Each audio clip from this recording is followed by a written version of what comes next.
Hey there, Linda Murphy again. I'd like to talk about another tool for our empowerment toolbox. This tool is called boundaries. It was a big one for me way back when, and perhaps it's something for you guys also to work on. Back in the day, I would say yes to everything. If anyone asked me to volunteer, to do this for them or to do that with them, it wasn't in me to say no. I was always there saying yes, at the expense of my personal life, at the expense of my mental abilities, I think. Sometimes I would say yes so often, and I end up resenting whatever I said that I was supposed to do, and it was not a good frame of mind to be in with me saying yes all the time, and I just had nothing left for me. I had nothing left for my husband, myself, sometimes for my family.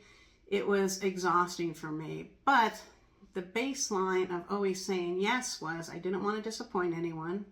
I always wanted people to like me because I never felt secure enough that I was fine setting up boundaries. But back in the day, it was just like, no, I got to do this for people. I got to do this. And my husband, who has really good boundaries, would say, why are you doing this, Linda? You're exhausting yourself. You're taking time away from us. You're taking time away from yourself. Just say no. And he was a wonderful teacher regarding boundaries. And at first, I just didn't understand. If I said no, well, I would disappoint people. If I said no, well, maybe they wouldn't like me. Or if I said no, I had 5 million different reasons why I always had to say yes. So on my journey of trying to figure out who I was and learning to love myself and learning how important I am to give myself my own time, I slowly delved into establishing my boundaries. And initially, instead of being very forceful with saying no, I'd say, well, no, that might not work out well for me. No, I know you need me to volunteer, but I'm not sure if that's really going to work out. And I'd kind of be wishy-washy about it. But what I discovered is the person that was asking me to volunteer or do whatever, she or he would just move on to the next person. And there didn't seem to be a second thought about liking me, not liking me, about disappointing them or not disappointing them. They just moved on. Like, okay. So I did the wishy-washy, no, I'm not sure, for a little bit until I got comfortable. And then I slowly got into, no, I don't think that's going to work for me. And I didn't disappoint people. People just moved on.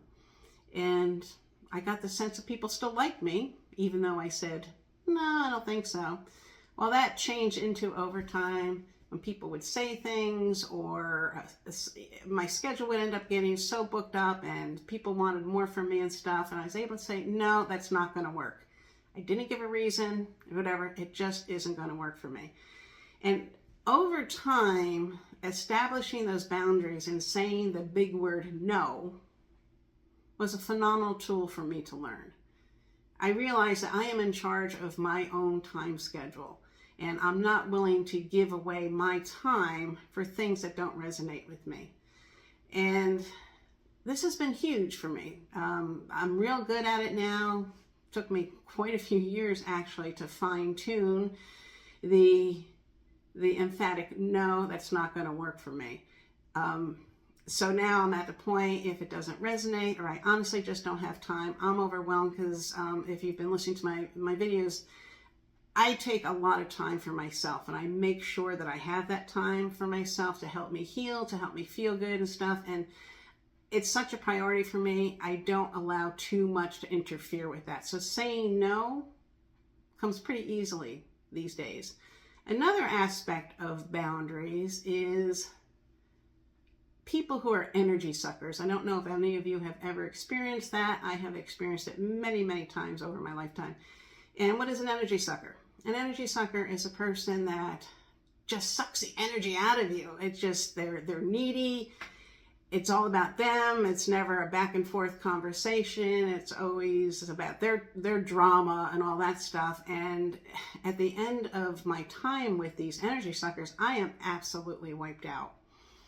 And at first I didn't know what to do with that. I would just end up being wiped out. And it took me a while to kind of rebuild my coffers in my own energy field. So now, if I know a person is an energy sucker, I either will not meet with them or will not see them because it bothers my energy field, or I use my imagination and I put a cloak of protection around me. So what does that mean? Our imagination is a phenomenal thing for us to work with, and I will have a video on imagination in the future. But what I do, I just imagine that I have a cloak around me. Usually that cloak is purple because it's a very high divinity color. I imagine a big heavy cloak is all around me, keeps my energy to myself, and it does not allow the energy sucker to take my energy away from me. I find that to be very effective. The other protection modality I use is I imagine a big plastic bubble coming down from the heavens, comes down all the way around my body, up underneath my feet, and this keeps my energy within my body, and the energy sucker can't take it away.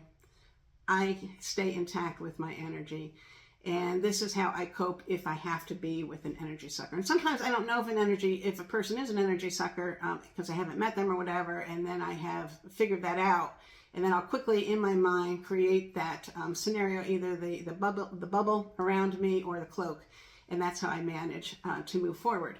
But quite often, if I know someone's an energy sucker, I just don't give them my time and my energy and my presence, just because I need my own energy to work on myself.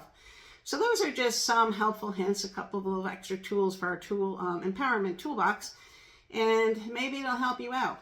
And until next time, we'll see you then. Bye-bye now.